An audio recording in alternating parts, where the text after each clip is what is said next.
What is going on, YouTube? Pistol Pack and Pilot back with another video. Different kind of video today too, actually. I was doing some perusing on the CDC's website, Center for Disease Control, cdc.gov, and I came across a fairly interesting document that I want to share with you guys that I think you may also find fairly interesting. So stay tuned.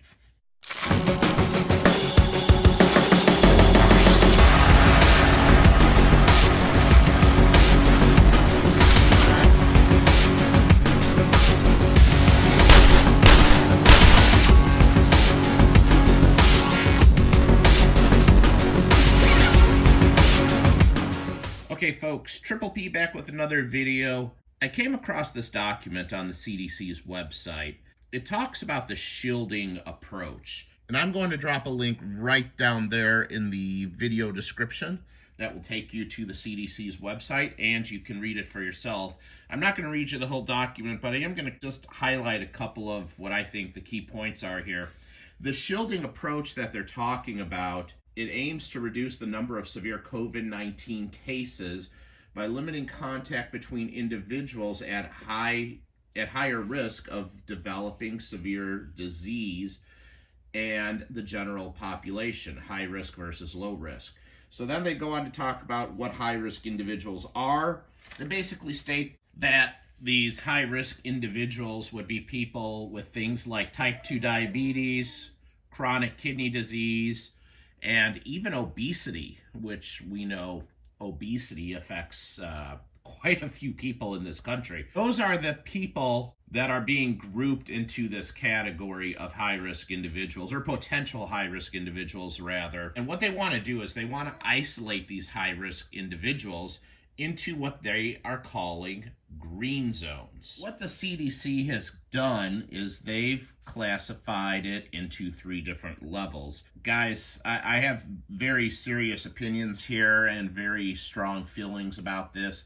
I am going to attempt to try to make this as unbiased as possible and just present the information to you that is right on the CDC's website. But there are 3 different levels. First level would be the household level. And essentially what the household level green zone would be is a specific room or area designated for high-risk individuals who are physically isolated from other household members. The second category would be the neighborhood level. And here's where things get more interesting. It would be a designated shelter or group of shelters of max of 5 to 10 households within a small camp or area where high-risk members are grouped together. Essentially, it's almost like a neighbor swap. I'm going to trade you my high-risk grandma for your healthy son. How does that work? I don't know how the CDC expects this to actually get implemented, but again, this is on their website. And the third level would be called the camp level or camp sector level. And what that is a group of shelters such as schools, communities, buildings within a camp or sector to a maximum of 50 high-risk individuals per single green zone where high-risk individuals are physically isolated together. What they want to do is have like maybe some type of community center or a school, a very, very large building that they're going to put 50 people into. A maximum, they're very specific about this, a maximum of 50 high-risk individuals, and they want to use one entry point to exchange food and supplies. A meeting area will be used for residents and visitors to interact while practicing social distancing, and there will be no movement into or out of the green zone.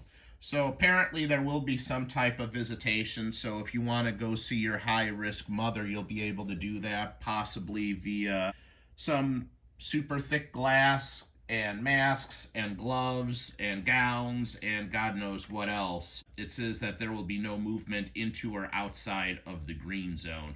Not sure how they're going to enforce that.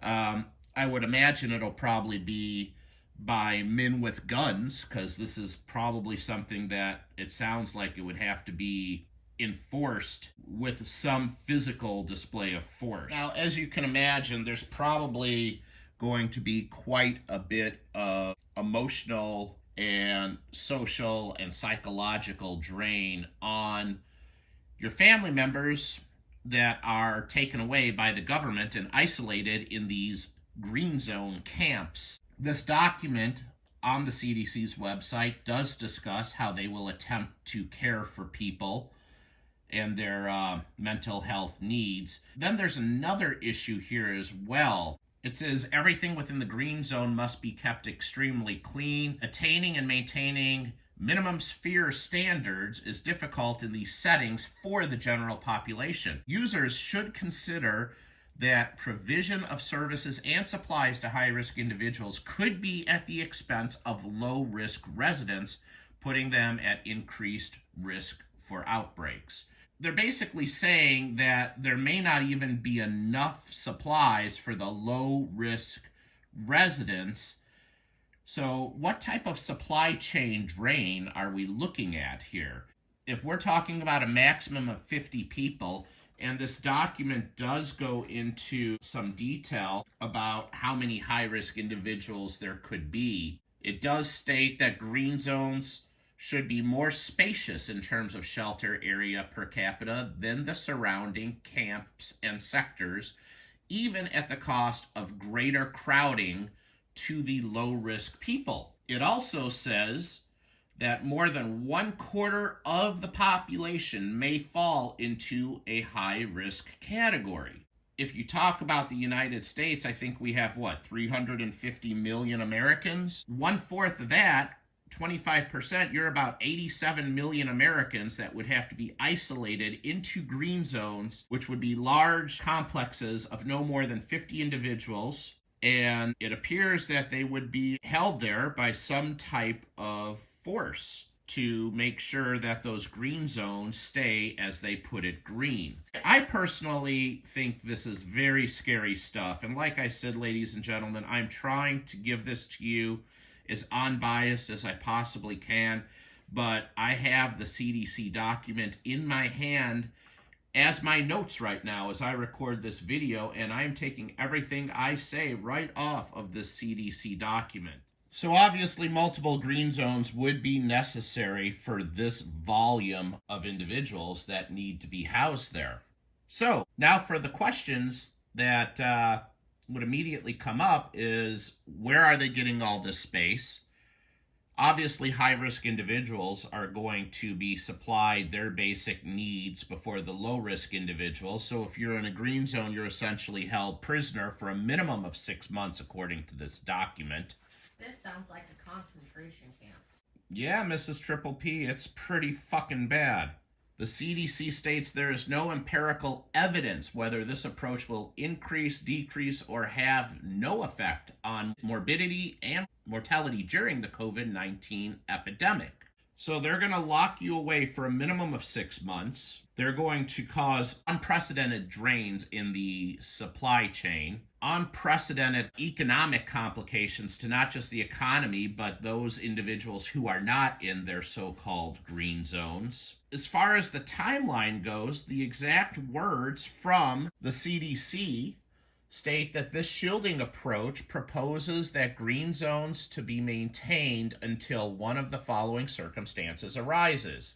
Sufficient hospitalization capacity is established, an effective vaccine or therapeutic options become widely available, or 3, the COVID-19 epidemic affecting the population subsides. I will read that again. This shielding approach proposes that green zones be maintained until one of the following circumstances arises. 1, sufficient hospitalization capacity is established. 2, effective vaccine or therapeutic options become widely available. Or 3, the COVID-19 epidemic affecting the population subsides. Number 2, an effective vaccine or therapeutic options become widely available. I thought we had an effective vaccine. I'm very confused. The document further states that vaccine trials are underway, but with no definite timeline. Again, That confuses me. What is Moderna, Pfizer, AstraZeneca, and the J&J? I thought those were the effective vaccines. I mean, I know people are still getting sick and being hospitalized and dying who are fully vaccinated, but this document is making reference to looking for an effective vaccine, and it very clearly states vaccine trials are underway, but with no definite timeline. As of tomorrow, on filming this video, Pfizer might be FDA approved, Triple P. That makes me feel so much better, honey. If it's approved, then you should be able to go and get it. Sure, that rubber stamp of approval makes me feel so much confidence, let me tell you. I was trying to keep this unbiased, but Mrs. Triple P is making that very hard for me to do so. In all fairness to the CDC, I believe this to be a hypothetical document. I have some serious concerns, ladies and gentlemen, why this alleged hypothetical document is published on the CDC's website for all of us to read about. Is it just a contingency plan, or is it something more than that? This does not make me feel warm and fuzzy. I just want to get this information out to you guys. I want you to go check out the CDC link down below. You can read the entire document for yourself. I will probably post the link as a comment in the pinned comment section as well, so you guys can read through it, make your own decisions, make your own determination. And please, I don't want you guys to think that I'm anti-vaccine. I am pro-choice. I think as an American, I should be able to decide what's best for me, and my family should be able to decide what's best for them, and you should be able to decide what's best for you and your family. And if it means going and getting the jab, by all means do it. But if it means that you don't want to get it right now, or you don't want to get it at all, that's your choice too. This is free choice, and you shouldn't have to be forced and backed into a corner to get something, especially something like this that's largely untested. We have no idea what the midterm side effects are, what the long-term side effects are. We have no idea how this vaccine will affect Americans. What we do know is that they're claiming it gives you a milder case of COVID, but I know personally 2 people that were fully vaccinated and died of COVID.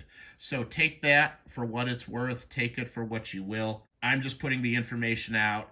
It's up to you guys to do the research and make an educated decision for yourself, and that's the way it should be. Thank you for watching, ladies and gentlemen. I am the Pistol Packing Pilot, and I am out. See ya.